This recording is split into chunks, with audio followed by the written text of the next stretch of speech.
everyone, welcome back. So I know it's gonna take a few minutes for people to come on, but I'm gonna start dessert so I can get that done. We are making a cobbler for dessert. I'm gonna use a couple different fruits to make a fruit cobbler. So a couple things about cobbler. You can, sorry guys. You can do your cobbler in the Instant Pot. You have to do what's called a pot-in-pot technique. So a dish, like this is my cheesecake pan and my lasagna pan, that will fit inside your Instant Pot is the one you want to use. Hi Lisa, how's work going? So I'm just talking about the cobbler I'm going to make for dessert for tonight. So pot and pot is one way of doing it in the IP. Do your mix, make sure you put this on the rack, cover it with foil, or have a dish that fits inside that you have a glass lid, and then you put water to pressurize it.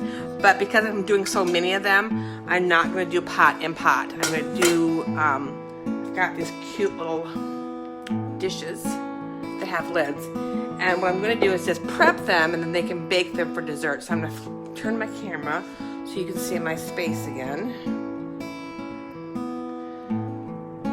And I'm going to make the topping first.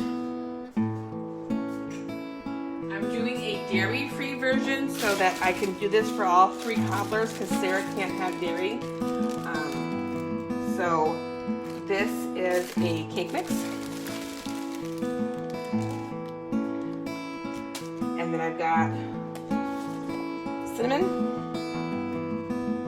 And I like cinnamon, so I use a lot of it. And then I am going to add a little bit of brown sugar. Oh, I forgot my oats. Silly me. This is a pretty sweet topping. Just like a little bit, like 4 or 5 tablespoons. And then I'm going to grab my oats because I like that little bit of body to it. And then I have a vegan butter I'm using that I'm going to just use. And again, that's about 4 to 5 tablespoons. I'm making a big batch of it so that I can use it for 3 different cobblers, and then let me get the oats.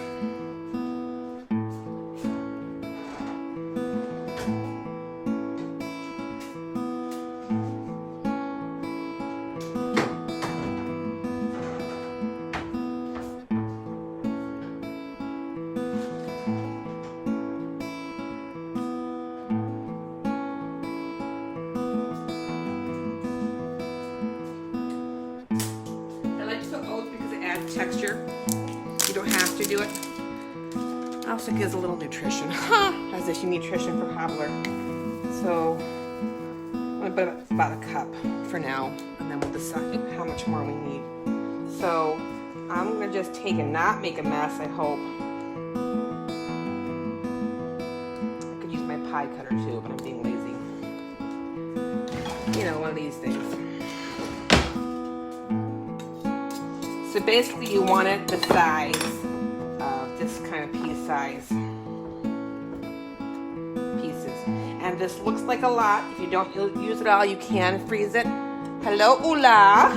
My cousin is online from Denmark. I'm making cobbler for dessert, Ulla. I'm making supper for my niece who just had a baby and then a friend at church. So this is a cake mix. And I've got dairy-free butter because Sarah can't have dairy, but you can use butter. I'm just going to get this into bite-sized pieces. I want a little more cinnamon.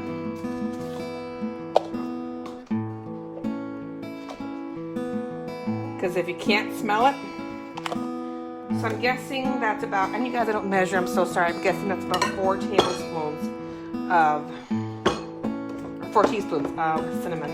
But you just want to break that up in 2 pieces. And like I said earlier, if you didn't catch it, you can bake these in your Instant Pot. You have to do what's called a pot and pot technique, which is you take a pot that will fit, or a pan that will fit inside your IP, and put your filling in there, and then you can put it under pressure and bake it that way. I have a friend, Sharon, who did it, and she used a Jiffy cake mix, and she said it was a perfect size. So I've got pork roast, potatoes, and carrots all prepped. My bread is rising. I don't know if you can see this or not. I'll show you in a second, but my bread is like almost triple the size. I have bread ready to go in the oven. I have cabbage back here all prepped to go in the IP. I'm going to do that with bacon and garlic. So you could just do it like this and do a crumble, but I like to have more of a cobbler topping. So the only difference is the moisture. So once you get your butter mixed in, then I'm going to add a almond milk. You can use water if you want, but I'm going to use almond milk in this and make it more of a dough. So this is fine by itself as a crumble. Just put that on top of your fruit and it would work. Actually, you know what? I might leave this as a crumble. I'm changing my mind as I go because I like the way this looks. This is dairy-free. This is not gluten-free. You can use gluten-free. You just have to substitute out your cake mix. And you don't have to use a cake mix. I like it for body. So I'm going to leave it a crumble. All right, fruit filling. I have frozen raspberries. You can use fresh fruit, you can use frozen fruit. I'm using frozen because that's what I've got. So I'm going to put a bag of frozen raspberries. I'm going to put a bag of frozen strawberries.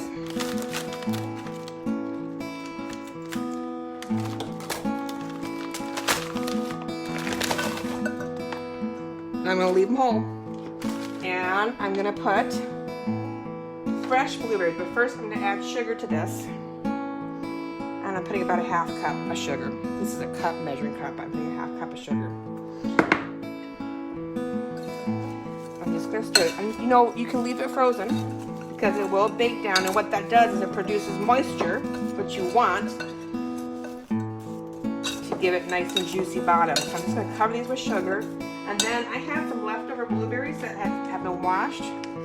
So I like a little bit of contrast. So I'm just going to add that into, this is a mixed berry cobbler crumble, whatever you guys want to use to call it. So I'm doing 3 pans of this for tonight. Super easy dessert to whip up.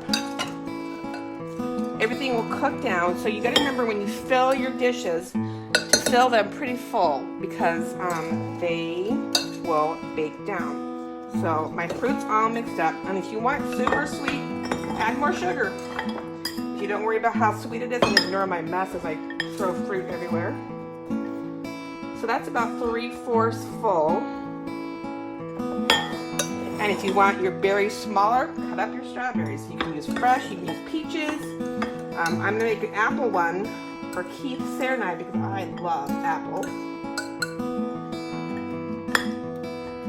But this will cook down, so don't worry about it being frozen because you want that moisture in there. Those are about 3/4 full. And then just take your lovely little mix here, and I'm going to use my hands. Your hands are your tools. And put a coating on top. Oh, you guys, this looks so good already. This will bake in the oven for about an hour. And the IP takes way less than half that time. It takes about 20-30 minutes in the IP. You just have to make sure it fits in your IP. And I will show you an IP version because I'll do ours in the IP. And I like my topping thick.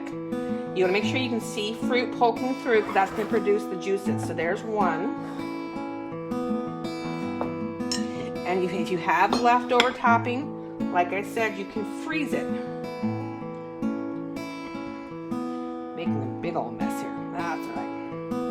You gotta have fun while you're cooking, you guys.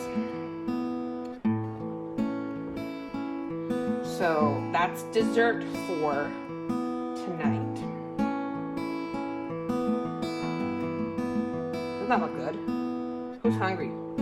So we've got pork roast, we've got carrots, we've got potatoes. We have a mixed berry cobbler.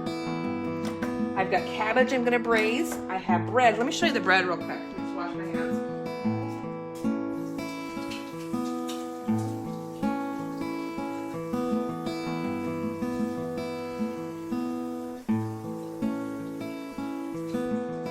So, if you watched the earlier videos, we made bread dough at about 12:30, so it's been 2.5 hours, because it's 3 p.m. here. I am just going to cover these and get them out of the way. And those cute little dishes. Make sure you get your dishes back if you cook for someone. Let me get these out of the way.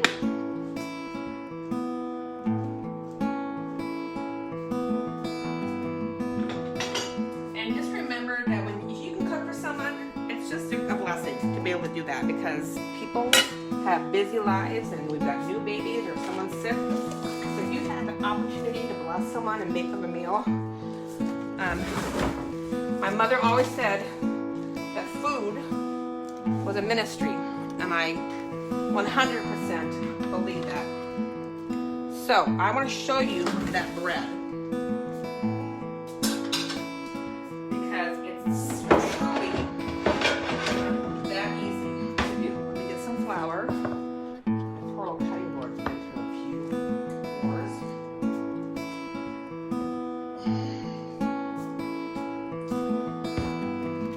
Cabbage out of the way.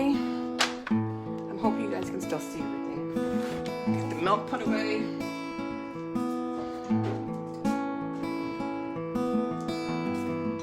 I'm not a professional cook, you guys. You know that I do this for fun. So, oh my gosh, this weighs a ton. We did our bread, and this is going to collapse a bit, but look at this dough. Do you remember how sticky and gloppy that was? Should have used saran wrap. But this was 8 cups of flour, 4 cups of warm water, 5 teaspoons of yeast, because I'm going to do 3 loaves, a double batched my bread. 3 teaspoons of salt, and yeast. Flour, water, salt, and yeast.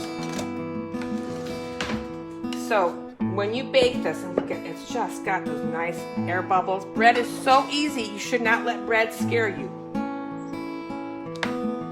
It is not complicated. It's really basic. So I'm just going to turn this out onto here. And this is a no-knead recipe. You do not need to knead the dough. But look at this dough, you guys. Look at the air pockets. This will make 3 really nice sized loaves of homemade bread. Oh my gosh, the smell. So when I do this to get it ready, and it's a monster, I'm going to do this in sections. All I do is shape it.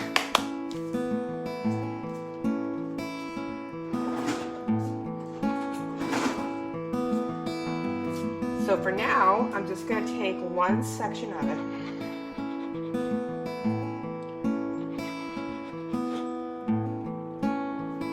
And it's a very sticky dough, you guys. So don't be freaked out if it's sticky, because it's supposed to be. I'm going to put this back in the bowl.